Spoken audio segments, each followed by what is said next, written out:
Program ជំហាននេះនៅពេលដែលផ្លុំសក់ដើម្បីទទួលបានសក់ស្អាតនិងមុខស្អាតព្រមគ្នាហើយនេះគឺជាក្បួនខ្នាតមួយរបស់ប្រទេសកូរ៉េបើសិនជាអ្នកទាំងគ្នា follow តាម step មួយនឹងទទួលបានសក់ស្អាតល្លងជាមួយនឹងស្បែកមុខភ្លឺថ្លាទី1គឺជូតសក់របស់យើងជាមួយនឹងកសែងសិនដោយធ្វើការថាបវាឲ្យស្រស់តក់កុំឲ្យវាមានតក់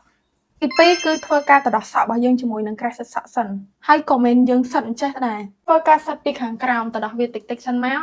ទៅធ្វើការសិតខាងលើបែបនេះទៅសក់របស់យើងអត់ចាពាក់ទី3គឺដាក់សក់រមូរជាមួយនឹងសក់មុខរបស់យើងអញ្ចឹងបើសិនជាយើងមានសក់មុខយើងធ្វើការដាក់ជាមួយនឹងអានេះមកនៅពេលផ្លុំស្ងួតគឺសក់របស់យើងមានភ្លីស្រាប់ហ្មងមិនចាំយើងទៀបម្ដងទៀតទេចំណុចទី4យើងធ្វើការលាប skin care របស់យើងអស់សិនចាំផ្លុំសក់របស់ខ្ញុំគឺលាបជាមួយនឹងសេរ៉ូមបំពល់ស្បែកមុខសិនបិទម៉ាស់ហើយបានធ្វើការផ្លុំសក់ដោយ Torriden Melanin Full Control Serum ដែលផ្សំពីរូបមន្ត 5D Cica ដល់13បូកជាមួយនឹងស្លឹក Tensella 5ប្រភេទរួមទាំង Medicated Sosai ហើយនិង Asiatic Kosai ជួយសម្រាប់អ្នកដែលមានស្បែកមុខងាយរលាកងាយប្រតិកម្មឡើងមុនអីហ្នឹងហើយវាជួយផ្ដល់សំណើមធ្វើឲ្យស្បែកមុខរបស់យើងភ្លឺថ្លាបន្ទាប់ពីលាបហើយភ្លាមហើយមួយទៀតខ្ញុំបិទជាមួយនឹង Torriden Melanin Full Control ជាប្រភេទ mask ស្លឹកដែលផ្សំឡើងពីស្លឹកត្រចៀកក្រែម5ប្រភេទផ្សេងគ្នាដែលជួយកាត់បន្ថយការរលាកក្រហមរោលហើយជួយឲ្យមុខរបស់យើងឆាប់ជាពីការឡើងមុនគេនេះមិនបាច់ខ្លះសេទូទឹកកកក៏យកមកបិទមានអារម្មណ៍ថាត្រជាក់មុខដែរហើយសឹមតដល់ចំណុច5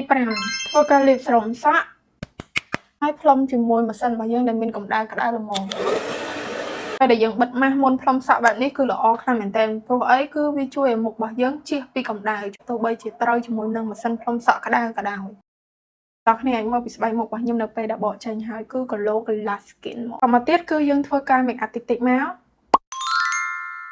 តែកូរ៉េគឺបែបហ្នឹងណាតែគ្នាមុខគឺ make up តិចសក់របស់យើងក៏មិនចាំត្រូវគៀបរងថ្ងៃពេលខ្លះសក់អត់ត្រង់បែបនេះក៏ជា fashion ដែរអញ្ចឹងសក់របស់ខ្ញុំផ្លុំអត់តាន់ស្ងួតទេណាអញ្ចឹងវាលំបែបហ្នឹងខ្ញុំគិតថាអូខេ